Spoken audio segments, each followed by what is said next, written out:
कहानी की शुरुआत पेट्रो और उसके भाई जिम्मी से होती है, जो एक रात अपने घर में बैठे हैं। अचानक जंगल से 3 गोलियों की आवाज सुनाई देती है। यह एक संकेत है कि जंगल में कुछ गड़बड़ हुई है।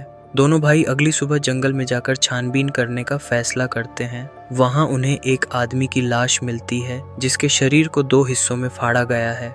पास ही एक सूटकेस पड़ा है, जिसमें एक किताब और मैरियल नाम की एक महिला का आईडी कार्ड होता है। किताब में कुछ दिशा निर्देश लिखे हैं जो रहस्यमय लगते हैं। मैरियल जंगल के ठीक बाहर एक घर में रहती है। पेट्रो और जिम्मी मैरियल से मिलने जाते हैं और पूछते हैं कि क्या कोई मेहमान आने वाला था। मैरियल बताती है कि मृत व्यक्ति एक क्लीनर था, जो उसके बीमार बेटे यूरियल को देखने आ रहा था। पेट्रो इस जानकारी को लेकर पुलिस स्टेशन जाता है। वहां उसे पता चलता है कि मैरियल ने 1 साल पहले यूरियल की हालत के बारे में शिकायत दर्ज की थी, लेकिन पुलिस ने कोई कार्रवाई नहीं की।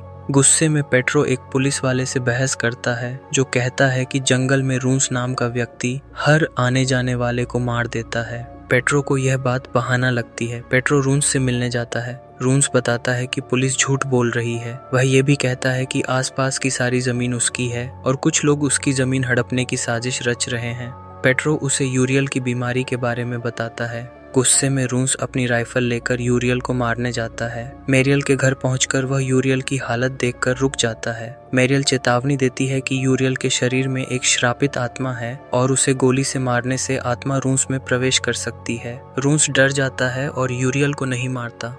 रूंस, पेट्रो और जिम्मी मिलकर यूरियल को जंगल से दूर ले जाने का फैसला करते हैं, ताकि वह रूंस की जमीन को गंदा न करे। वे यूरियल को चादर में लपेटकर गाड़ी में लादते हैं।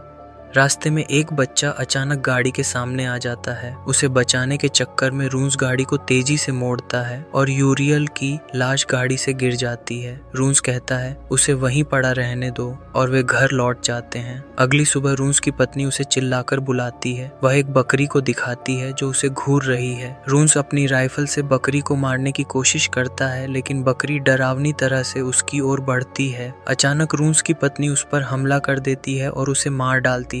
फिर वह खुद को भी गोली मार लेती है। उसी रात पेट्रो और जिम्मी के घर पर यूरियल का छोटा भाई रोरी आता है। वह डरा हुआ है और बताता है कि रूंस और उसकी पत्नी मर चुके हैं और उसकी माँ मैरियल लापता है। पेट्रो और जिम्मी उसे अपने साथ रख लेते हैं। पेट्रो और जिम्मी इस डरावनी जगह को छोड़कर शहर जाने का फैसला करते हैं। पेट्रो अपनी पत्नी सबरीना और बच्चों टॉमी और बॉबी, जो मानसिक रूप से अस्थिर है, को लेने जाता है। सबरीना उसे बच्चों को ले जाने से मना करती है। तभी उनका कुत्ता सबरीना की बेटी पर हमला कर देता है। पेट्रो और सबरीना का पति कुत्ते का पीछा करते हैं, लेकिन वह बेटी को लेकर भाग जाता है। पुलिस को बुलाया जाता है, लेकिन तभी पेट्रो को गोली की आवाज सुनाई देती है। वह देखता है कि सबरीना का पति कुत्ते को मार चुका है और उनकी बेटी सही सलामत वापस आ चुकी है। पेट्रो अपने बच्चों को लेकर अपनी माँ के घर जाने का फैसला करता है। रास्ते में उसे सबरीना का फोन आता है, जो कहती है तुम मेरे बच्चों को नहीं ले जा सकते, मैं तुम्हारे पास आऊंगी।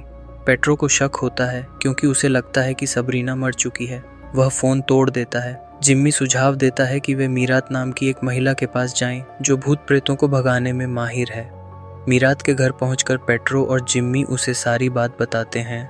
मीरात कहती है कि श्रापित आत्मा यूरियल के शरीर में है और उसे मुक्ति देनी होगी। वे उस जगह की ओर बढ़ते हैं जहां उन्होंने यूरियल की लाश छोड़ी थी। रास्ते में एक स्कूल दिखता है जहां बच्चे असामान्य रूप से शांत बैठे हैं। मीरात को शक होता है कि आत्मा ने बच्चों को अपने वश में कर लिया है। एक बच्चा बताता है कि यूरियल पास के एक घर में है, लेकिन दूसरा बच्चा कहता है कि वह कहीं और है। पेट्रो को गुस्सा आता है और वह बच्चों पर चिल्लाने लगता है। स्कूल के अंदर छानबीन करने पर उन्हें ढेर सारी लाशें मिलती हैं। पेट्रो लाशों को हटाता है और यूरियल की बड़ी सी लाश देखता है। मीरात अपनी सामग्री निकालकर आत्मा को काबू करने की कोशिश करती है, लेकिन बच्चे बाहर से दरवाज़ा बंद कर देते हैं। बाहर निकलने पर पेट्रो देखता है कि बच्चे मीरात को मार चुके हैं। तभी यूरियल की लाश फटती है और उसमें से एक खून से लथपथ बच्चा निकलता है। बच्चे उसे लेकर भाग जाते हैं। पेट्रो और उसके बच्चे बच जाते हैं, लेकिन कहानी यहीं ख़त्म होती है, यह सवाल छोड़कर कि क्या श्रापित आत्मा अब भी उनका पीछा करेगी।